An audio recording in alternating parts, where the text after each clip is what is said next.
SK super TMT, the long life TMT. ದಾವಣಗೆರೆಯ ಪಂಚಮಸಾಲಿ ಪೀಠದಲ್ಲಿ ಇದೀಗ ಜೋರಾದಂತಹ ಫೈಟ್ ನಡೀತಾ ಇದೆ. ವಚನಾನಂದ ಶ್ರೀಗಳು 2 ದೋಣಿಯಲ್ಲಿ ಕಾಲಿಟ್ಟಿದ್ದಾರೆ. ಯಾವುದಾದ್ರೂ ಒಂದನ್ನು ಆಯ್ಕೆ ಮಾಡಿಕೊಳ್ಬೇಕು ಅನ್ನುವಂತಹ ಆಗ್ರಹ ವ್ಯಕ್ತವಾಗ್ತಿದೆ.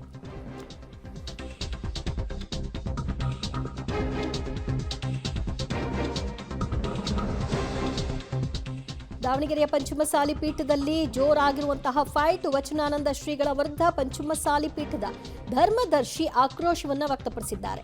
ಪಂಚಮಸಾಲಿ ಶ್ರೀಗಳು ಶ್ವಾಸ ಸಂಸ್ಥೆ ಬಿಡ್ಲಿ ಇಲ್ಲ ಪೀಠ ಬಿಡ್ಲಿ, 2ರಲ್ಲಿ ಒಂದನ್ನು ನಿಭಾಯಿಸೋದು ಸೂಕ್ತ. 2 ದೋಣಿಯಲ್ಲಿ ಕಾಲಿಡೋದು ಬೇಡ ಅನ್ನುವ ಸಲಹೆಯನ್ನು ಕೊಟ್ಟಿದ್ದಾರೆ. ಯೋಗ ಅಂತ ಸುತ್ತಾಡಿಕೊಂಡು ಸಮಾಜಕ್ಕೆ ಸಮಯವನ್ನು ಅವರು ಕೊಡ್ತಾ ಇಲ್ಲ. ಒಂದೇ ದೋಣಿಯಲ್ಲಿ ಪ್ರಯಾಣ ಮಾಡಲಿ ಅನ್ನೋದು ನಮ್ಮ ಅಭಿಪ್ರಾಯ. ಅವ್ರನ್ನ ನಾವು ಪೀಠದಿಂದ ಇಳಿಸಬೇಕು ಅನ್ನುವಂತಹ ಇಂಗಿತ ಇಲ್ಲ, ಆದರೆ ಅವ್ರಿಗೊಂದು ಅವಕಾಶ ಕೊಡ್ತಾ ಇದ್ದೀವಿ. ಅವರು ತಿದ್ದುಕೊಂಡು ಮುಂದಿನ ದಿನಗಳಲ್ಲಿ ಸಮಾಜಕ್ಕೋಸ್ಕರ ಮಠಕ್ಕೋಸ್ಕರ ಕೆಲಸ ಮಾಡಲಿ, ಬದಲಾಗಿ ಯೋಗದ ಮೊರೆ ಹೋಗಿ ಸಮಾಜ ಸುತ್ತಕೊಂಡು ಇಲ್ಲಿ ನಮಗಾಗ್ತಾ ಇರುವಂತಹ ಸಮಸ್ಯೆಯನ್ನು ಆಲಿಸ್ತಾ ಇಲ್ಲ ಅವರು ಅನ್ನುವಂತಹ ಅಭಿಪ್ರಾಯವನ್ನು ವ್ಯಕ್ತಪಡಿಸಿದ್ದಾರೆ. ಮಾರ್ಚ್ 24ರ ಸಭೆಯಲ್ಲಿ ಮುಂದಿನ ನಿರ್ಧಾರವನ್ನು ತೆಗೆದುಕೊಳ್ತೀವಿ ಅಂತ ಕೂಡ ವಾರ್ನಿಂಗ್ ಕೊಟ್ಟಿದ್ದಾರೆ. ಇದಕ್ಕೆ ನಾವು ಉಳಿದ ಜೀವನವನ್ನೇ ಗಂಗಸರು ಬಾಬಣ್ಣರು ಇವರು ನಾನು ಅವರು ನಾವು 7 ಮಂದಿ ಹೋಗ್ಕೊಂಡಿದ್ವಿ.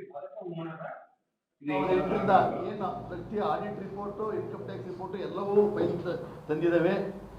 ಮತ್ತು ನಾನು ಇವರ ಅಪಾರ್ಜಿ ಸಲುವಾಗಿ 2008ರಿಂದ ಇಲ್ಲಿವರೆಗೂ ಎಲ್ಲ ರಿಕಾರ್ಡ್ಗಳು ನನ್ನ ಹತ್ರ ರೆಡಿ ಅದಾವು. ಇವ್ರು ಏನು ಹೇಳಿದ್ರು ಪತ್ರಿಕೆಗೋಷ್ಠಿಗೆ ಇದನ್ನು ಹೇಳಿಕೆ ಅಂತ ಕುತ್ಕೊಂಡ್ರೆ 2 ದಿವಸ ಬೇಕಾಗುತ್ತೆ, ದಯವಿಟ್ಟು ನಾವು ಹೇಳ್ತಾ ಇದ್ದೀವಿ ನೀವು ಸುಮ್ಮನಿರಿ ಅಂದ್ರೆ. ಆದರೂ ಕೆಲವೊಂದು ಏನೋ ಕ್ವಶನ್ ಕೇಳಿದ್ರೆ ಆ ಕ್ವಶನ್ಗೆ ಉತ್ತರ ಹೇಳ್ಬೇಕಾಗತ್ತೆ. ನಮ್ಮ ಒಂದು ಕನಸು ಏನಿತ್ತಪ್ಪ ಅಂತಂದರೆ ಏನು ಬೆಟ್ಟಪ್ಪರು ದಿಂಡೂರರು ನಮಗೆಲ್ಲ ಏನು ಹೇಳಿದ್ರು, ನಾವು ಈ ಸಮಾಜದಲ್ಲಿ ಹುಟ್ಟಿದ್ದೇವೆ, ಈ ಸಮಾಜದ ಋಣ ತೀರ್ಸೋಕ್ಕೋಸ್ಕರ ನಾವು ಇದನ್ನು ಒಂದು ಉನ್ನತ ಮಟ್ಟಕ್ಕೆ ತರಬೇಕು ಅಂತ ನಾವು ಹಿಂದೆ ಏನು ಪ್ರತಿಜ್ಞೆ ಮಾಡಿದ್ವಿ, ಆ ನಿಟ್ಟಿನಲ್ಲಿ ಮಾಡ್ಕೊಂತ ಬಂದೀವಿ. 2018ರಾಗ ಆ ಟೈಮ್ನಲ್ಲಿ ನಾವು ಸ್ವಾಮಿಗಳು ಮಾಡಬೇಕು ಅಂತ ಎಲ್ಲರೂ ನಾವು ಪ್ರವಾಸ ಮಾಡಿದಾಗ ಇವ್ರನ್ನ ಆರಿಸಿದ್ವಿ. ಆದರೆ ಇವರು ಬುದ್ಧಿವಂತರಿದ್ದಾರೆ, ಇವರೆಲ್ಲ ಅದಾರೆ, ಸರಿ ನಾವು ಹೇಳ್ಕೊಂತ ಬಂದ್ವಿ. ಕೆಲವು ವಿಚಾರಗಳಲ್ಲಿ ನಮ್ಮ ಹಿರಿಯರು ಅವರಿಗೆ ಕೆಲವರು ವಿಚಾರಗಳು ಹಿಡಿಲಿದ್ದಾಗ ಅವ್ರು ಹೇಳಿದಾಗ ಅವಾಗ ಅವ್ರು ಸಿಟ್ಟಾದರು. ಇವರು ನಾನು ನಡಿವೆ ನಾವಾಗಲಿ ಪೂಜಾರಿ ಚಂದ್ರಶೇಖರ್ ಆಗಲಿ ಜ್ಯೋತಿ ಪ್ರಕಾಶ್ ಆಗಲಿ ಏನು ಮಾಡಿದ್ವಿಪ್ಪ ಅಂತಂದರೆ ಅವರಿಗೂ ಅವ್ರು ಇನ್ನೂ ಹುಡುಗರು ಇದ್ದಾರೆ, ಹೊಸದಾಗಿ ಬಂದಿದ್ದಾರೆ, ಬಿಸಿ ರಕ್ತ ಇದೆ, ಫಾರಿನೆಲ್ಲ ಟೂರ್ ಮಾಡಿದ್ದಾರೆ, ಅವರಿಗೆ ಸ್ವಲ್ಪ ಸಮಾಧಾನ ಹೇಳೋಣ ಅಂತ ಅವ್ರಿಗೆ ಹೇಳಿ ಇವರಿಗೆ ನಾವು ಒಳಗಡೆ ಕೂತ್ಕೊಂಡು ಬುದ್ಧಿ ಹಿಂಗಲ್ಲ, ನಮ್ಮ ಸಮಾಜ ಹಿಂಗಿದೆ, ಬಡತನ ಸಮಾಜ, ನಾವೆಲ್ಲ ಮತ್ತಷ್ಟು ಮಾಹಿತಿ ಕೊಡ್ತಾರೆ ನಮ್ಮ ಪ್ರತಿನಿಧಿ ಪುನೀತ್. ಇಲ್ಲಿಯವರೆಗೂ ಯೋಗದ ವಿಚಾರವಾಗಿ ಇಲ್ಲದಂತಹ ಸಮಸ್ಯೆ ಈಗ ಯಾಕೆ ಎದ್ದೇಳ್ತು? ಯೋಗದಿಂದಾಗಿ ಮಠಕ್ಕಾಗ್ತಾ ಇರುವಂತಹ ತೊಂದರೆಯಾದರೂ ಏನು? ಖಂಡಿತವಾಗ್ಲೂ ದಿವ್ಯ ಜೊತೆಯನ್ನು ಹರಿಹರದ ಪಂಚಮಸಾಲಿ ಪೀಠದ ಒಳ ಜಗಳ ಈಗ ಬೀದಿಗೆ ಬಂದಿರುವಂಥದ್ದು. ಪ್ರಮುಖವಾಗಿ ಏನು ಮಾರ್ಚ್ 10ರಂದು ಒಂದು ಹರಿಹರದ ಪೀಠದಲ್ಲಿ ಒಂದು ಸಭೆ ನಡೀತೆ, ಅಂದರೆ ಧರ್ಮದರ್ಶಿಗಳಾಗಿರೋದು ಮತ್ತು ಟ್ರಸ್ಟಿಗಳ ನಡುವೆ ಒಂದು ಸಭೆ ನಡೀತೆ. ಆ ಸಭೆಯಲ್ಲಿ ಮಠಕ್ಕೆ ಸರ್ಕಾರದಿಂದ 11 ಕೋಟಿ ಅನುದಾನ ಬಂದಿದೆ. ಅನುದಾನ ಯಾವ ರೀತಿಯಾಗಿ ಖರ್ಚು ಮಾಡಿದ್ದಾರೆ ಮತ್ತು ಯಾವ್ಯಾವ ಕಾಮಗಾರಿಗಳಿಗೆ ಖರ್ಚು ಮಾಡಿದ್ದಾರೆ ಅನ್ನುವಂಥ ನಿಟ್ಟಿನಲ್ಲಿ ಲೆಕ್ಕಾಚಾರವನ್ನು ಕೂಡ ಆಡಳಿತಾಧಿಕಾರಿ ರಾಜ್ಕುಮಾರ್ ಅವರು ಮಾಡಿದ್ರು. ಆ ಸಂದರ್ಭದಲ್ಲಿ ಟ್ರಸ್ಟಿಗಳಿಗೆ ಮತ್ತು ಆಡಳಿತಾಧಿಕಾರಿ ನಡುವೆ ಒಂದು ಗಲಾಟೆ ಆಗುತ್ತೆ. ಆ ಸಂದರ್ಭದಲ್ಲಿ ಹರಿಹರ ಪೊಲೀಸ್ ಠಾಣೆಯಲ್ಲಿ ಅಂದರೆ ಗ್ರಾಮಾಂತರ ಪೊಲೀಸ್ ಠಾಣೆಯಲ್ಲಿ ಕೂಡ ಒಂದು ದೂರು ಕೂಡ ದಾಖಲು ಮಾಡ್ತಾರೆ ಆಡಳಿತಾಧಿಕಾರಿ ರಾಜ್ಕುಮಾರ್ ಅವರು.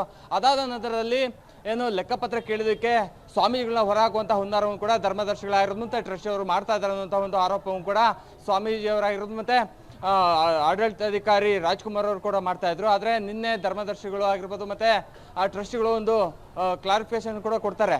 ನಾವು ಯಾವುದೇ ರೀತಿಯಂಥ ಅವ್ಯವಹಾರವನ್ನು ಕೂಡ ಮಾಡಿಲ್ಲ, ಸರಿಯಾದ ಲೆಕ್ಕಪತ್ರವನ್ನು ಕೂಡ ನಾವು ಆಡಿಟಿಂಗ್ ಕೂಡ ಪ್ರತಿ ವರ್ಷವೂ ಮಾಡ್ತಾ ಇದ್ವಿ. ಆದರೆ ನಾವು ಸ್ವಾಮೀಜಿಯವ್ರನ್ನ 2018ರಲ್ಲಿ ಯಾವಾಗ ಸ್ವಾಮಿ ಪೀಠಕ್ಕೆ ಕರ್ತರ್ತೋ ಆ ಸಂದರ್ಭದಲ್ಲಿ ಒಂದು ಅಗ್ರಿಮೆಂಟ್ ಮಾಡ್ಕೊಂಡಿದ್ವಿ. ಶ್ವಾಸ ಯೋಗ ಪೀಠದಿಂದ ಅವರು ಬಿಟ್ಟು ಇಲ್ಲಿ ಪಂಚಮಸಾಲಿ ಪೀಠಕ್ಕೆ ಗುರುಗಳಾಗಿ ಬರಬೇಕು.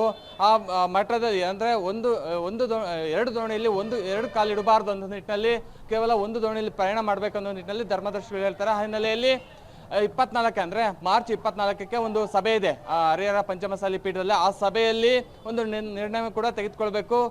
ಅಂದರೆ ವಚನಾನಂದ ಸ್ವಾಮೀಜಿಗಳು ಯೋಗ ಪೀಠದಲ್ಲಿ ಇರ್ತಾರೋ ಇಲ್ಲ ಪಂಚಮಸಾಲಿ ಪೀಠದಲ್ಲಿ ಇರ್ತಾರೆ ಅನ್ನುವಂಥದ್ದು ಅವರ ನಿರ್ಧಾರಕ್ಕೆ ಬಿಟ್ಟಿದ್ದು. ನಾವು ಯಾವುದೇ ಕಾರಣಕ್ಕೂ ಸ್ವಾಮೀಜಿಗಳನ್ನ ಹೊರ ಹಾಕುವಂಥ ಕೆಲಸ ಕೂಡ ಮಾಡಿಲ್ಲ ಅನ್ನುವಂಥ ನಿಟ್ಟಿನಲ್ಲಿ ಈಗಾಗಲೇ ಮಠದ ಟ್ರಸ್ಟಿ ಅವರಾಗಿರೋದು ಮತ್ತು ಧರ್ಮದರ್ಶಿಗಳು ಹೇಳ್ತಾ ಇರುವಂಥದ್ದು.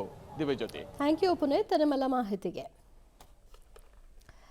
ಯೋಗ ಅಂತ ಹೋಗಿ ಸಮಾಜಕ್ಕೆ ಸಮಯ ಕೊಡ್ತಾ ಇಲ್ಲ, ಇದು ಭಕ್ತರಲ್ಲಿ ಅಸಮಾಧಾನವನ್ನು ಉಂಟು ಮಾಡಿದೆ.